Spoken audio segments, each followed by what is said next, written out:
Do subscribe my educational creativity channel at first.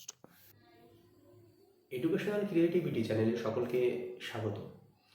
আপনাদের আজকে যে গুরুত্বপূর্ণ বিষয়গুলোতে আপডেট দেব, যে 2022 টেট প্রশ্নবোর্ড মামলা আজও কলকাতা হাইকোর্টে অন্য একটি মামলাকে কেন্দ্র করে উঠে এসেছিল।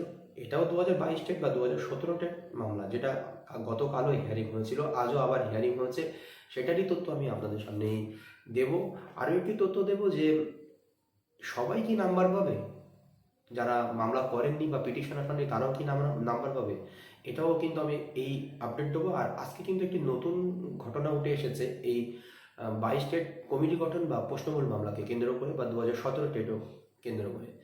তো শেষ পর্যন্ত ভিডিওটি দেখুন, আমি শেষে লাইভ আপডেটও শেয়ার করব, সেটাও আপনারা দেখতে পাবেন।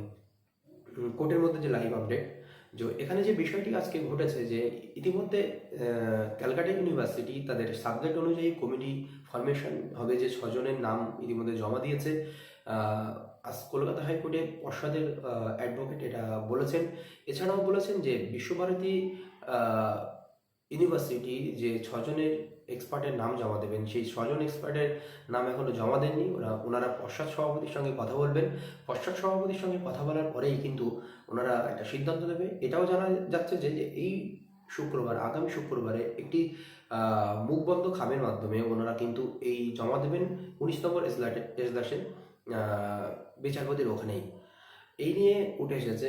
এখানে আরও একটি তথ্য যে বলা হচ্ছে যে মানে জাস্টিস বিশ্বজিৎ বসু জানতে চেয়েছেন পর্ষদের উকিলের কাছে, যে এই যে কমিটি ফরমেশন হয়েছে, যে কারোর একার সিদ্ধান্তে না কালেকটিভ ফরমেশন হবে, মানে কালেকটিভভাবে হয়েছে অনেকের আলোচনার মধ্য দিয়ে। এটাও দাবি যে পিটিশনের পক্ষে উকিল, যে অ্যাডহক কমিটির যে বৈঠক হয়েছে, যে যেখানে যে সিদ্ধান্ত হয়েছে, যে এই সিদ্ধান্তে যে রেজুলেশন হয়েছে, সেই রেজুলেশনটাও জমা দেওয়া হোক, কারণ এর মধ্যে কোনো দুর্নীতি থাকবে না, কোনো ফাঁক ফোকর থাকবে না। বিচারপতি এটাও জানতে চেয়েছেন যে এখানে যে এই এক্সপার্ট তৈরি করার আসল পদ্ধতিটা কি বা এর মাপকাঠিটা কি, বিচারপতি এটাও জানতে চেয়েছেন। এখানে সব কিছু স্বচ্ছতা বজায় রাখতে চেয়েছেন। এটাই আজকে নতুন তথ্য 22 টেট প্রশ্নভুল মামলাকে কেন্দ্র করে উঠে এসেছে কলকাতা হাইকোর্টে। 22 টেট এই প্রশ্নভুল মামলা আশা করা যায় খুব তাড়াতাড়ি বিচারপতি একটি সময়ও বেঁধে দেবেন, যে এই সময়ের মধ্যে আপনাদের এই কমিটি ফরমেশন করে প্রশ্নের ভুল জানাতে হবে, এমন একটি ব্যাপার। কারণ নতুন রিক্রুটমেন্টের নোটিফিকেশন হবে, এটাও আমরা বিভিন্ন নিউজ চ্যানেলের মাধ্যমে জানতে পেরেছি। সেই জন্য পিটিশনাররা খুবই উদ্বিগ্ন। এই হচ্ছে আজকের প্রশ্নবোধ মামলার আপডেট। এবার আপনারা কোর্টের ভিতরে কি হচ্ছে সেই লাইভ আপডেটটা শুনে নিন।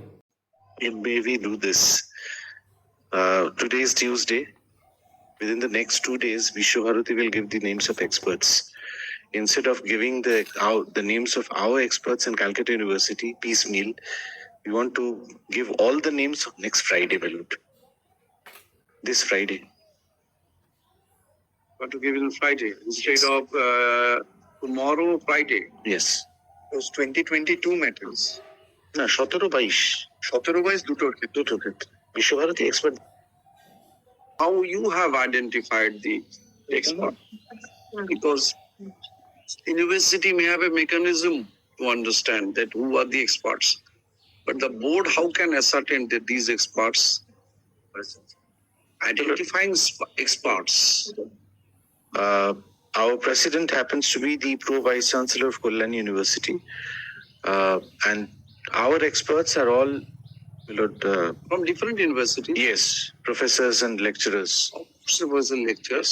Identification, the process of that is a collective decision or an individual decision for that.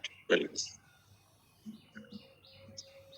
It has to be, my lord, subject to correction. What is falling from your lordship, absolutely correct. There has to be an ad hoc committee meeting of the board to decide the expert. Maybe the procedure that may be the resolution same. should be Procedure may be same. That is why I have questioned if the person one man show or this is a collective decision. Now call the list.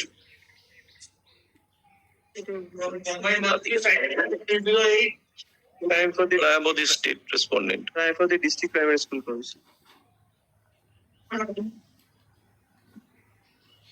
This is for default.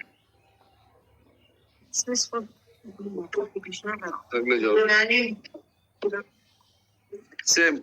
For the board, lordship. Give your appeal. On behalf of the petitioner, Your Lordship,